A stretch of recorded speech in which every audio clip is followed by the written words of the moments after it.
Hello friends, welcome once again हमारे इस platform पे। एज यू नो कि सीबीएसई की टेंटेटिव डेट्स आ गई हैं for class 10th and class 12th examinations. और दैट इज़ लाइक ये कुछ इस तरीके से हैं कि प्रोबेबली ये एग्ज़ाम शुरू होगा 17th फेब से और ये एग्ज़ाम ख़त्म होएगा 15th ऑफ जुलाई के आसपास।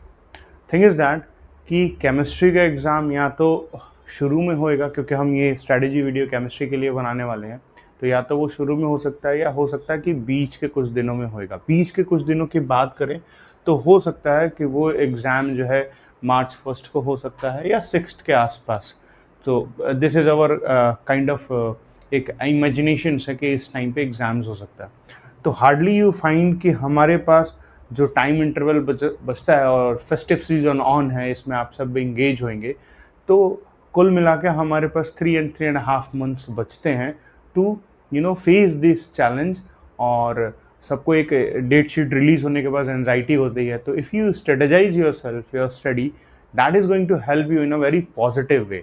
तो स्ट्रेटजी जब हम केमिस्ट्री की बात करते हैं बोर्ड प्रोस्पेक्टिव में, तो वो क्या होनी चाहिए, किस तरीके से होनी चाहिए, and what are the points which we have to focus, वो एक इम्पॉर्टेंट अप्रोच होता है और उससे काफ़ी ज़्यादा जो प्रेशर होता है एग्जामिनेशन का वो ईज आउट हो जाता है। तो दिस इज़ वेरी इंपॉर्टेंट। चाहे आप किसी भी एग्जामिनेशन के प्रिपरेशन कर रहे हो, चाहे वो बोर्ड्स की प्रिपरेशन कर रहे हो, चाहे या यूपीएससी की प्रिपरेशन कर रहे हो, any examination required some sort of strategy. That's why we are here to prepare a kind of strategy with you all कि कैसे हम अपने एग्जामिनेशंस को अप्रोच करें। तो शुरू करते हैं। ऐसा टेंटेटिव डेट्स कुछ इन्फॉर्मेशन है हमारे पास। तो अगर हम देखेंगे तो करीब करीब हमारे पास 3 महीने के आसपास चीज़ें आएंगी और क्या इसमें करना है क्या नहीं करना है, ये चीज़ इंपॉर्टेंट है।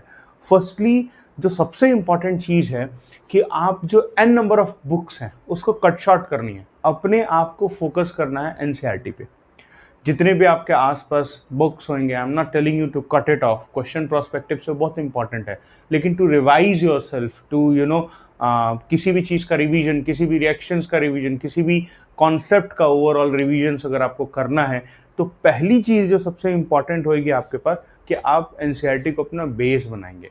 उनके क्वेश्चन सॉल्व करने बहुत इंपॉर्टेंट है, apart from discussing your kind an number of other books. तो पहली चीज़ तो ये करनी है। दूसरा आपको स्टेप लेना है कि आप एग्जाम्पलर के ऊपर करें और प्रीवियस ईयर क्वेश्चंस को हम ज़्यादा टारगेट करें, वो ज़्यादा इंपॉर्टेंट होता है for us, in spite of engaging ourself, revising 400 to 500 questions from some different book. That is kind of piling up the work done. आपको स्मार्टली अप्रोच करना है, चीज़ों को पाइल अप नहीं करना है।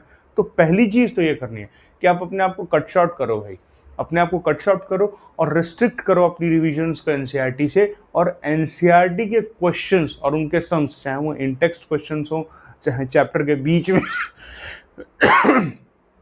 चैप्टर के बीच में कोई सवाल दिए गए हों, दैट इज़ वेरी इंपॉर्टेंट। वो पहले अप्रोच करना किसी भी कीमत पे और उसको समझना बहुत इंपॉर्टेंट होता है। तो उसको करने के बाद से ही फिर आप एग्जाम्पलर्स और आप फ्री सोर्सेज की बात करें तो सीबीएसई के साइट्स में भी प्रीवियस ईयर क्वेश्चंस मिल जाती हैं। तो आप अपने जो मॉक टेस्ट्स हैं, जैसे सपोज करो जो सैम्पल पेपर्स हैं, अगर वो 10 to 15 to 20 के आसपास करोगे तो 100% चांसेस है कि आपके जो परसेंट बनेगी वो 90 से ऊपर बनेगी। आप जितना ज़्यादा मॉक टेस्ट बनाओगे, आपको ये पता चलता चला जाएगा कि आपके जो वीक एरिया है, वीक पॉइंट्स है, वो क्या है। या तो टाइम मैनेजमेंट कोई इशू है या चैप्टर वाइज स्पेसिफिकली कोई प्रॉब्लम है।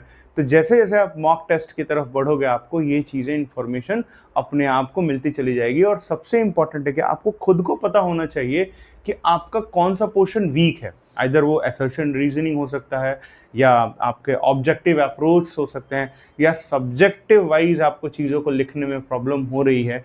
तो वो चीज़ आपको खुद इन्फॉर्मेशन, आपको अपने आप को ये सारी चीज़ें पता चल जाएंगी और then you start improving yourself. जैसे जैसे पहला मॉक टेस्ट, दूसरा मॉक टेस्ट, तीसरा मॉक टेस्ट, चौथा मॉक टेस्ट, आप मॉक टेस्ट की तरफ बढ़ते चले जाओगे, it will improve your writing skill. And that is very important कि अपने राइटिंग स्किल को एनहांस करना वो बहुत इंपॉर्टेंट होता है। प्रेजेंटेशन बहुत इंपॉर्टेंट होता है आंसर राइटिंग में, चाहे वो कोई भी एग्जामिनेशन हो। अगर वो सब्जेक्ट का एग्जामिनेशन है तो आपकी जो आंसर राइटिंग स्किल्स हैं वो इम्प्रूव कैसे होती हैं? आप जितना ज़्यादा क्वेश्चन सॉल्व करोगे उतना ज़्यादा आपके सब्जेक्ट राइटिंग स्किल्स इंप्रूव होती चली जाएंगे। और जब आप 5 से 7 क्वेश्चंस बना लोगे ना जी, तो आपको ये लगेगा कि कुछ ऐसे क्वेश्चंस हैं जो रिपीटेड आपको हर साल मिल रहे हैं। They are just changing the language, they are just changing the face, they are just changing the language, they are just changing the cover of the question, और आपको कुछ ना कुछ वैल्यूज ऊपर नीचे करके और एक तरीके से क्वेश्चंस मिल रहे हैं। Just target those things. वो चीज को टारगेट आप करोगे ना भाई,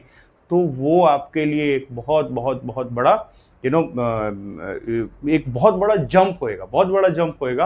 आप देखोगे अगर आप कोई प्री बोर्ड्स में आपके 50% के आसपास हैं तो आपको बहुत ज़्यादा जंप मिलेगा। 80, 82, 83% के आसपास आपको जंप मतलब परसेंटेज पहुंच सकता है आपका। And that is really very very good kind of gain which you gain in between the practice. That is more important. तो पहली चीज़ जो आपको करनी है कि don't waste your time solving an number of things. NCERT, exemplars, previous year questions को अपना फोकस करें। अगर हम केमिस्ट्री पर से की बात करेंगे तो हमारे पास केमिस्ट्री में जो सबसे इम्पॉर्टेंट चीज़ है कि जो टॉपिक्स हैं 3 मंथ्स में ख़त्म होने के लिए, अब केमिस्ट्री में सबसे इंपॉर्टेंट टॉपिक्स क्लास 12th की बात करें तो ऑर्गेनिक केमिस्ट्री होती है, और वो सबसे इंपॉर्टेंट टॉपिक्स होता है। खासकर एल्डिहाइड कीटोन्स की बात करें और एमाइंस की बात करें, हेलोल्केन्स, हेलोएरीन्स, ये सारे टॉपिक्स इंपॉर्टेंट होते हैं। बायोमोलिक्यूल से भी हियर एंड देयर क्वेश्चंस आते हैं 2-3 मार्क्स के, लेकिन ऑर्गेनिक केमिस्ट्री का वो चीज़ इंपॉर्टेंट होता है। अब उसके बारे में कैसे बात करनी है, किस तरीके से बात करनी है, क्या क्या सोर्सेस पढ़ने हैं, हमें किस किस चीज़ों का अप्रोच करना है, हम इसमें ग्रेजुअली जैसे जैसे वीडियोस में बढ़ेंगे तो हम आपको वो सारी चीज़ें डिस्कस करते हुए बताएंगे। नाउ ऑर्गेनिक केमिस्ट्री बात करें, केमिस्ट्री तो 12th में तो 3 पोर्शंस में डिवाइडेड है, as you all know, organic, physical and inorganic. तो ऑर्गेनिक में जो हमारे पास टॉपिक्स हैं उसको अगर आप देखोगे तो ऑर्गेनिक में पहला है हेलोएल्केन्स, हेलोएल्केन्स एंड हेलोएरीन्स। ठीक है, पहला दूसरा टॉपिक हमारे पास है अल्कोहल फिनॉल्स, अल्कोहल्स, फिनॉल्स। तीसरा टॉपिक है जो सबसे इंपॉर्टेंट है एल्डिहाइड कीटोन्स, और फोर्थ टॉपिक हमारे पास है अमाइंस, और हमारे पास लास्ट टॉपिक है बायोमोलिक्यूल्स।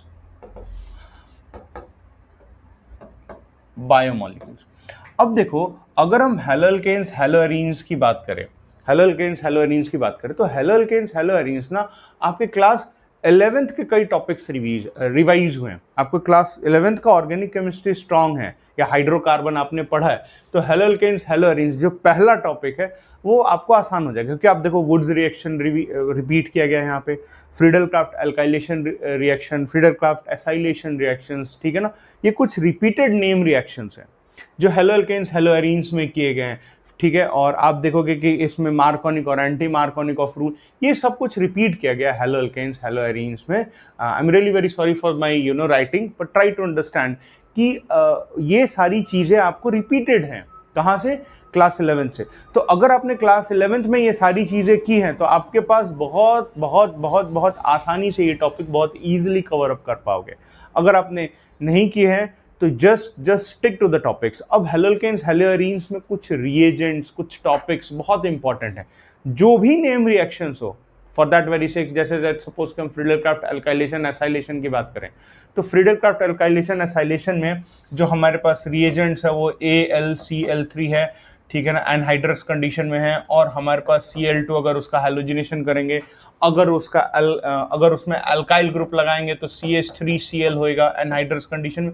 तो ये चीज़ इंपॉर्टेंट है, इसको हमें करना है। इनके कन्वर्जन्स में ये बहुत यूज़ होता है, तो this thing is really very important for अस, उसको हमें बहुत ध्यान से पिक करना है।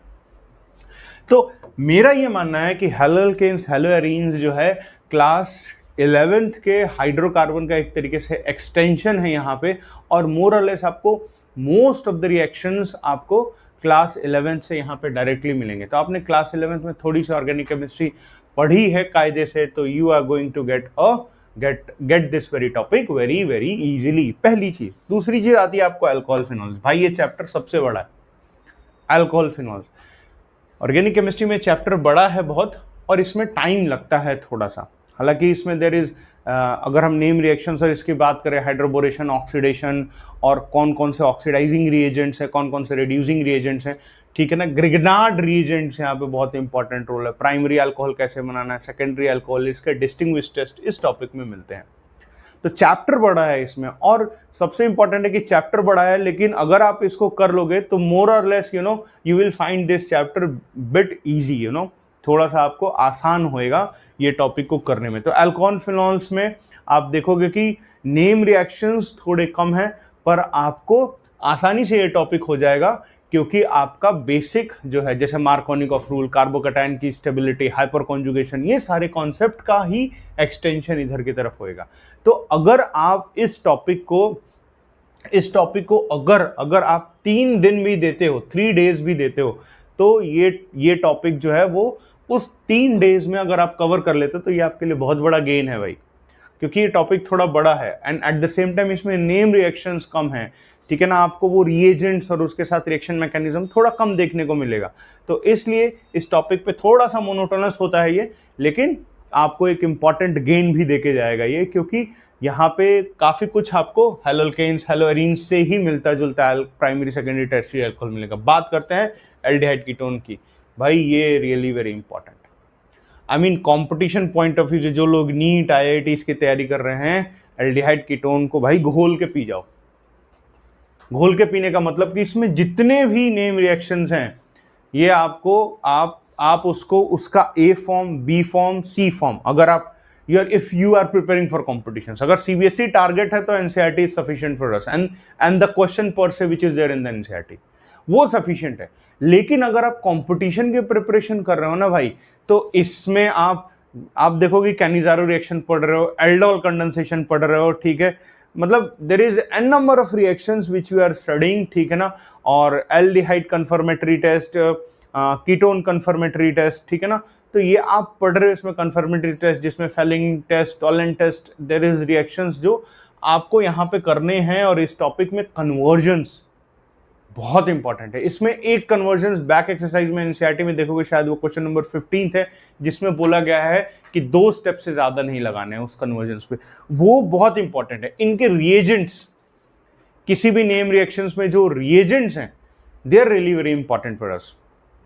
तो इसलिए एल्डिहाइड कीटोन पे आपको टाइम देना है। मैं ये बोल रहा हूं कि आप इसमें 4 दिन लगाओ, 5 दिन लगाओ, 6 दिन लगाओ, पर once you study this very topic ना, अगर एल्डिहाइड कीटोन आपने एक बार पढ़ लिया है तो इतना कॉन्सेप्ट होना चाहिए कि कोई भी आपको कोई भी रिएक्शंस बोले, जैसे मैं पूछूं कि एल्डोल कंडेंसेशन में कौन सा रिएजेंट लगता है, ठीक है, किस कंडीशन पे एल्डोल होता है, किस कंडीशन पे क्रॉस एल्डोल होता है, ठीक है, किस कंडीशन पे कैनिजारो रिएक्शंस होता है, ये आपको टू एंड फ्रो वो सारी चीजें आपको ध्यान से बहुत आसानी के साथ, मतलब you have to do those things which is very important for you. तो उसको खत्म करना है बहुत कायदे से, ठीक है, ये चीज इंपॉर्टेंट है।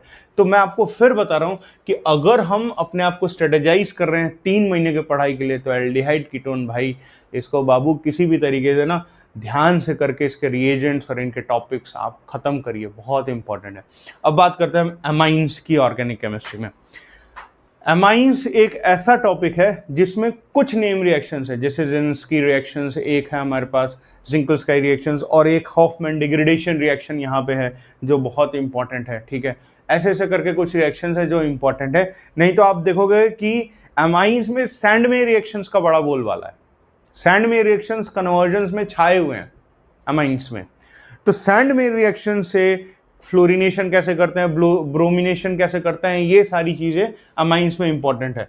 तो अमाइंस आपको बहुत, अगर आपने एल्डिहाइड कीटोन मन से कर लिया है और अल्कोहल फिनॉल्स मन से कर लिया है, तो अमाइंस उतना भारी नहीं लगने वाला भाई।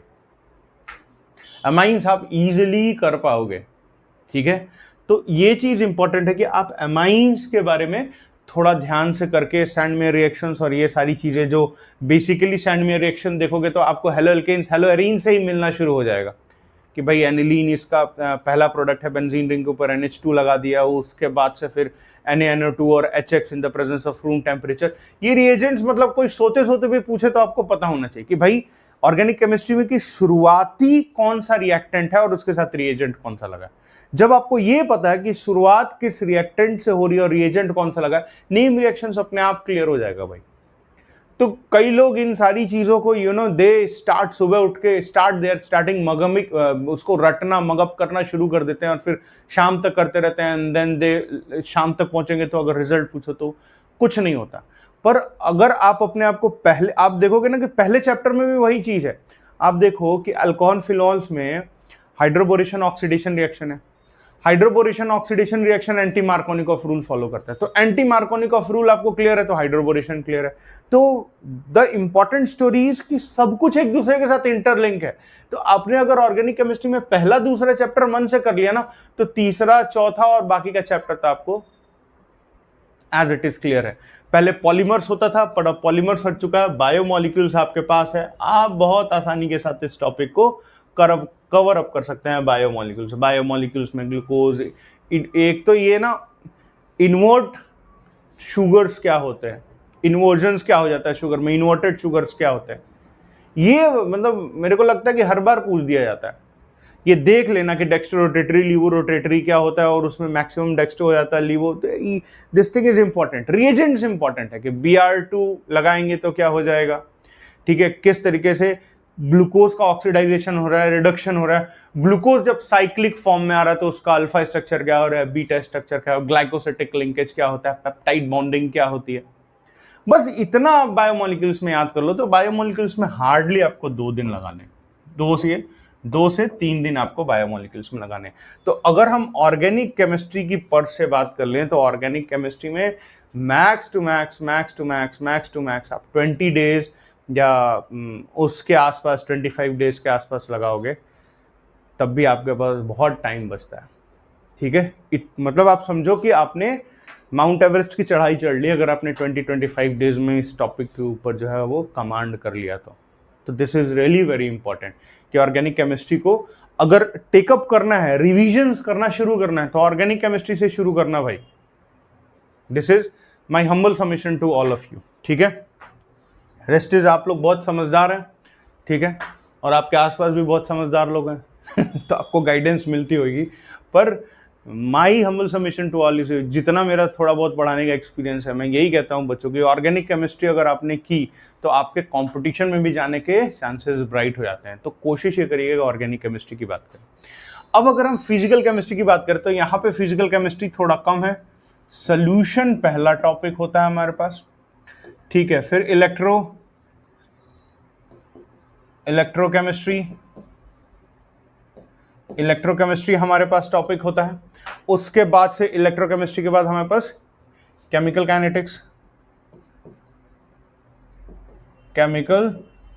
काइनेटिक्स, ये टॉपिक्स होते हैं हमारे पास फिजिकल केमिस्ट्री में। 3 टॉपिक्स।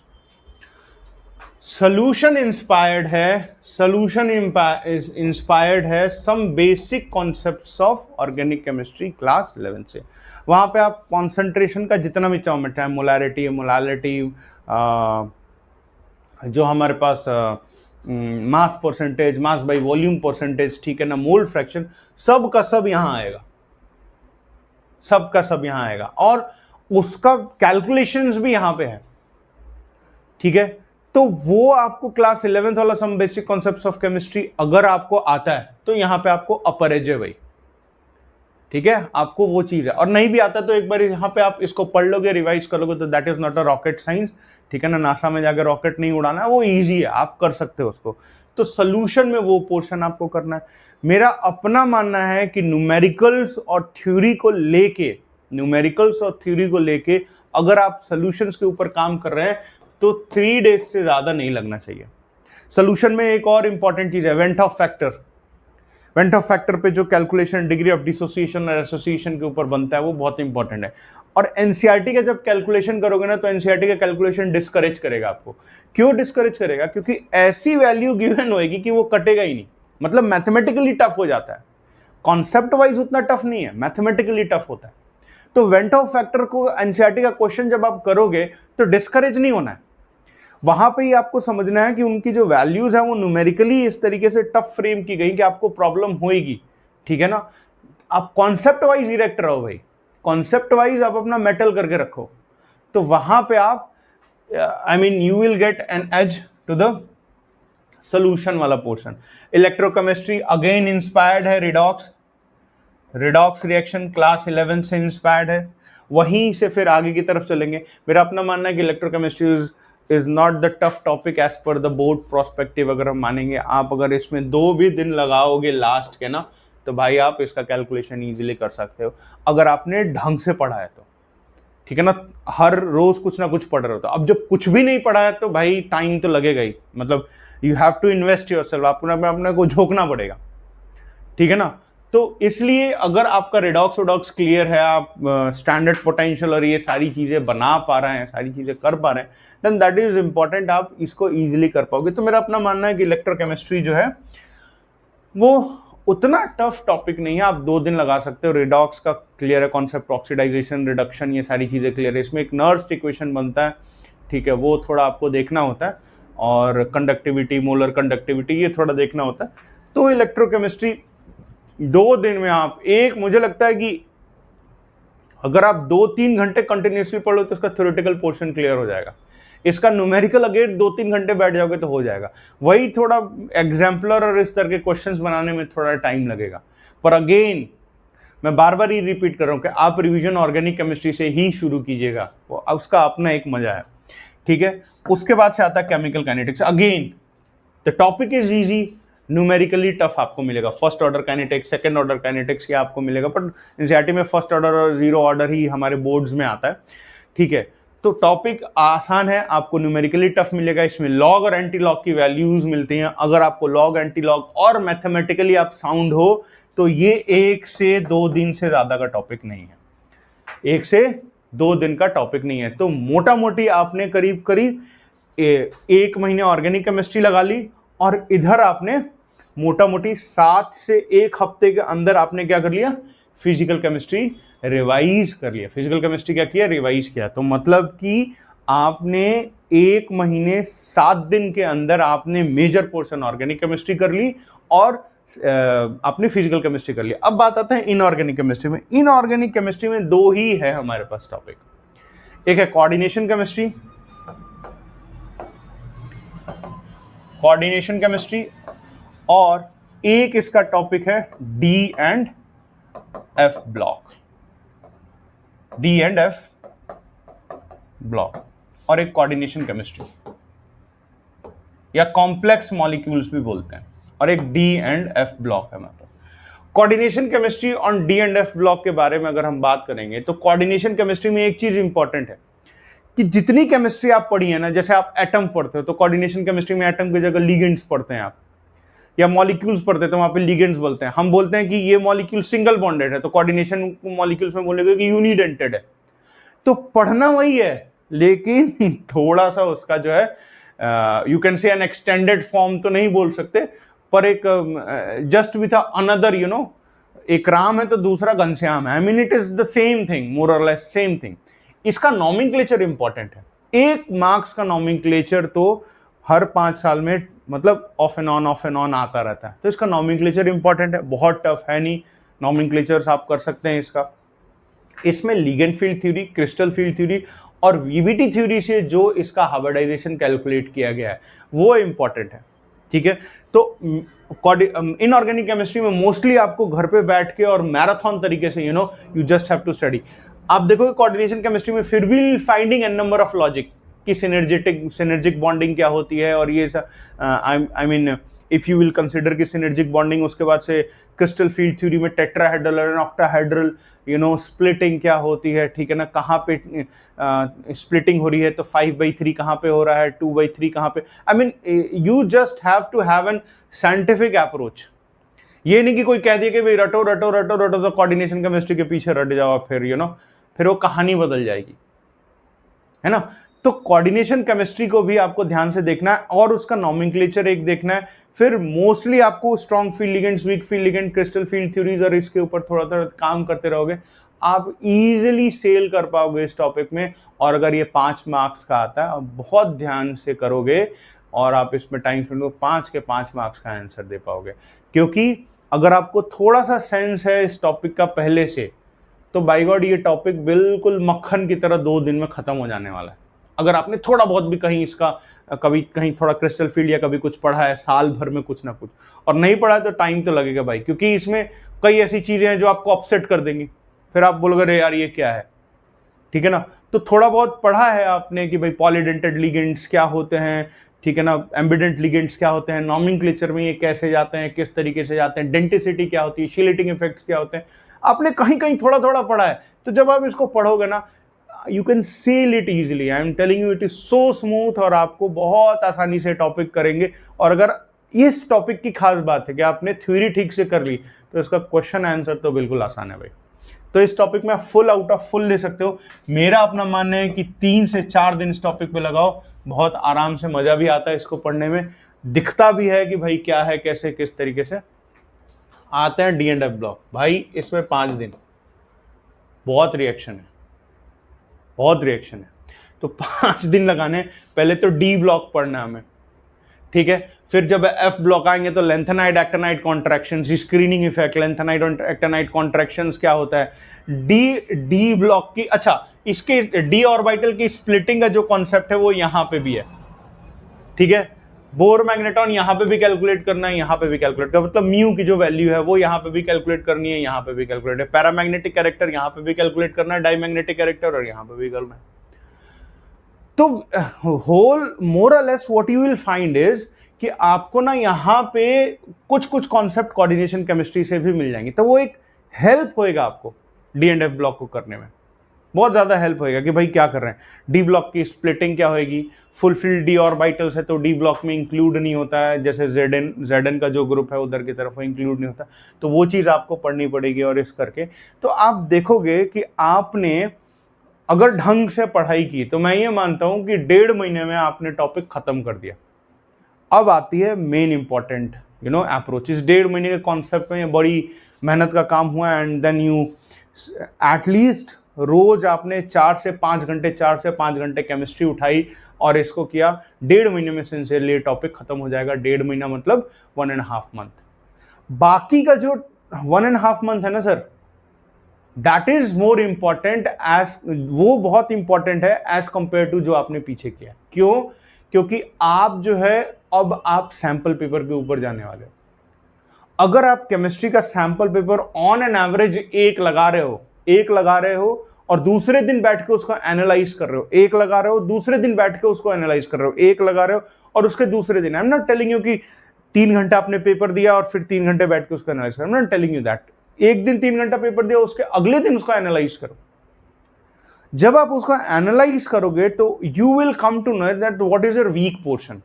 अब अगर आपका ऐसे सपोज करो ऑब्जेक्टिव वीक पोर्शन है, तो मार्केट में कई ऐसे किताबें हैं, कई ऐसे मटेरियल्स हैं जो there is an number of materials, I will not taking a name specifically, पर आप जाओगे तो एन नंबर ऑफ मटेरियल्स हैं जो हर टॉपिक के ऊपर कम से कम 50 ऑब्जेक्टिव गिवन है। आपको लगा लो भाई, बैठ के खत्म करो उसको।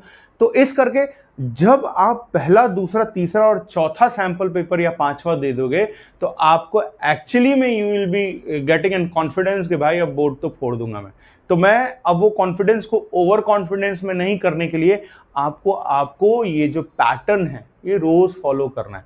जब लास्ट के 5 दिन बचेंगे, जैसे सपोज करो कि फिर पेपर शुरू हो गया तो एक हफ्ते आपको किसी टॉपिक में, लेट सपोज कि मैथ्स का पेपर पहले है, तो आप चाहते हो कि पूरा हफ्ता मैथ्स पढ़ो भाई, लेकिन उससे पहले ये जो प्रोसेस है उसको खत्म कर लो। और इस प्रोसेस में अगर आपने 15 सैंपल पेपर कर दिया ना भाई, तो मैं बोलता हूं आपको कोई नहीं छू सकता, ठीक है।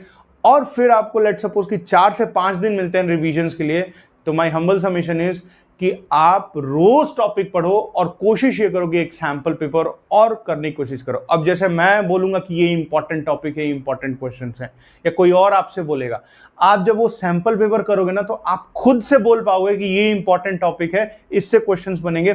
फिर you don't need any mentor and don't need anyone, you don't need anyone. वो आपके अंदर से आवाज आएगी कि भाई ये टॉपिक इंपॉर्टेंट है और यहां से आपको क्वेश्चंस बनेंगे। तो सैंपल पेपर का इतना महत्व है भाई, वो एक मैजिक की तरह आपके लाइफ में चेंजेस लाएगा, खासकर बोर्ड को अप्रोच करने के लिए, ठीक है। This is my entire explanation to the approach of the chemistry, this is it. Thank you for your precious time. And again what I am saying is कि आपका रिवीजन जो है, जिस तरीके से हमने प्लानिंग किया है, स्ट्रेटेजाइज किया है, या आप अपने आप को स्ट्रेटेजाइज कर रहे हो, I'm telling you, I'm busy with my students, but in between, if I'll get time, I'll definitely try to prepare some of the videos specifically organic so that it can help you out. ठीक है ना? For your preparation, if I'll get time, क्योंकि मैं भी अपने बच्चों के साथ बोर्ड पॉइंट ऑफ व्यू से I'll be getting busy with my student.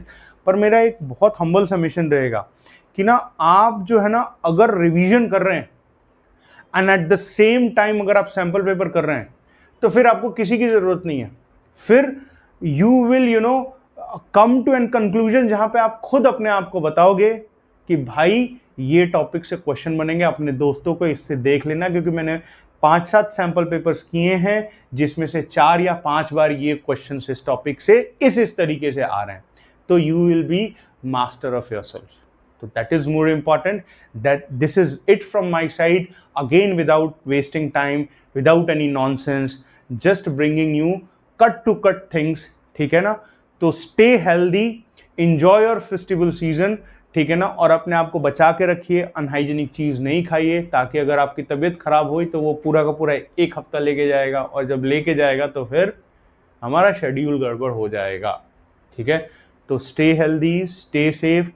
कोशिश कीजिए कि अब आप बैठ के पढ़ें, क्योंकि इसके आने वाले फ्यूचर में ये आपके मार्क्स बहुत हेल्पफुल होंगे रिगार्डिंग योर कॉम्पिटिशन्स। आप CUET का एंट्रेंस देंगे कहीं पे भी, तो this will give you a very very good moral support. Thank you all for your precious time. This is Praveen, that's it.